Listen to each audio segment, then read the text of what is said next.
Alang-alang lah sebab saya masih tengok jumpa Pak Jamal ni. Saya nak tanya lah kan. Sebab saya macam paling pro nak jawab soalan pun. Okay. Pak Jamal lah kan.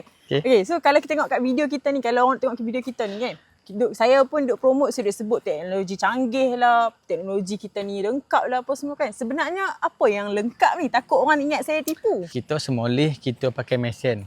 Tapi yang kat luar tu jangan salah faham pula. Bukan kita pakai mesin semoleh. Kita semoleh masih pakai manusia apa. Tapi kita pakai satu mesin ni, nama dia Halal Slaughtery Box. Topek semoleh tu kita pakai satu sistem daripada Jerman, tapi kita boli daripada China. Sebab apa mesin tu Pak? Kalau kita semoleh cara konvensional, lembu tu nak kena ikat dulu, nak kena tumbangkan dia dulu. Kat kita ni Pak, daripada holding yard tu kita halau dia masuk dalam mesin tu dengan sendiri. So nak jadi cerita, daripada lembu tu, daripada holding yard sampai ke mesin semoleh tu, dia kita buat kerja dengan seorang. So budak yang seorang yang dia akan jaga bahagian komputer tu untuk dia kotakkan kawan tu, himpit apa, kopitkan kanan kiri, kopitkan leher dan sebagainya. Lepas tu kita semoleh. Memerlukan hanya 1 minit 9 saat. Itu beza kan. Kalau kat luar tu mungkin lama tak. Dan kita ada juga de-hiding machine.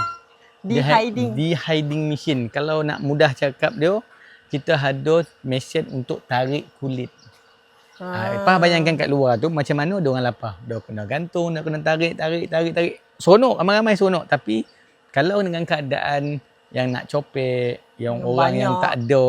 Yang paling penting ni, mana-mana orang yang nak buat korban tapi tak ada manpower. Tak ada ahli, tak ada karya yang nak uruskan benda tu. Mainlah kolah. Sebab apa? Kita boleh buat benda ni dengan copek. So kita boleh cater lagi ramai orang. Yang ketiga apa? Kenapa kolah? Sebab bila kita buat deboning tu Pak, kita tak buat dengan suhu luar ni. Kita buat deboning tu dekat dengan keadaan dalam processing area kita dengan suhu 7 darjah Celsius. Maknanya sejuk yang macam kat kamera Highland kan. Kamera Highland pun tak dapat 7 tak. So dengan 7 tu, so bila keadaan bilik tu sejuk, daging tu lebih tahan lama. Dia lebih hygiene. Lalek tak ada. Tahu lalek tu apa? Lalat lah. Lalat tak ada dan sebagainya. Tahu lalat Lalat lah. So bila semua tu tak ada, daging tu hygiene dengan keadaan yang bersih.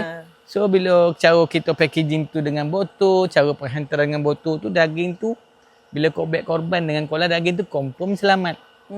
Itulah faktor ataupun faktor-faktor yang kenapa kena buat dengan kola. Saya tak sembang mohon lah. Memang betul teknologi kita, fasilitas semua lengkap, canggih.